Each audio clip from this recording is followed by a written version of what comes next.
ഇതാര്? പണ്ടാർക്കെല്ലാം വെച്ചിരിക്കണ എന്റെ ക്ലാസ്സാടാ. സത്യത്തിൽ ഇയാള് പോലീസ് അതോ കുള്ളനാ കള്ളനാ? നീ നാട്ടിലൊക്കെ പോയൊന്ന് മിനിങ്ങിയിട്ടുണ്ടല്ലോടാ പരമശിവം. അത് സാറി ഗ്ലാസ് വെച്ച് നോക്കിട്ട് തോന്നണതാ. പരോള് കഴിഞ്ഞു വന്നപ്പോ നീ എനിക്കെന്താ കൊണ്ടുവന്നേ? വെച്ചാലിണങ്ങാത്തൊരു കൂളിംഗ് ഗ്ലാസ് തന്നില്ലേ? ഇവനാ? ഇത് ദുബായിലുള്ള എന്റെ ഒരു ഫ്രണ്ട് തന്നതാ. ഫ്രണ്ടോ? ആ ഫ്രണ്ട് എന്ന് പറഞ്ഞ ക്ലോസ് ഫ്രണ്ട്. ആ കക്ഷിയെ കൊണ്ട് എന്റെ വലിയേട്ടന്റെ മോളെ കെട്ടിക്കാൻ പോവാ. ചെറുക്കന്റെ സ്വഭാവമൊക്കെ അന്വേഷിച്ചിട്ട് പോരെ കല്യാണം? ഇല്ല പരമശിവ, ഞാൻ ആരാ? പോലീസാ. അപ്പൊ ആ സംശയവും തീർന്നു.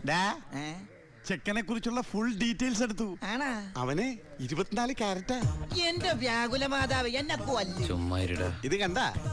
ഇതവന് ദുബായിക്കുള്ള കത്താ. എന്തിനാ ഇപ്പൊ കത്ത്? കാര്യം അങ്ങോട്ട് നേരിട്ട് പറഞ്ഞൂടെ? അതിനും ദുബായിക്ക് പോയില്ലേ? അവൻ ദുബായിലെത്തി. ഇത് വെറും ഒരു കത്ത് മാത്രമല്ല, ഒരു ലിസ്റ്റ് കൂടെ ഉണ്ട്. ഒരു DVD, ഒരു TV, ഒരു മൊബൈൽ, അങ്ങനെ ചിന്ന ചിന്ന സാധനങ്ങള്. പോലീസല്ലേ മോനെ, ഓസിന് കിട്ടിയാ വിടുവാ. കാശിനൊക്കെ ഇപ്പൊ എന്താ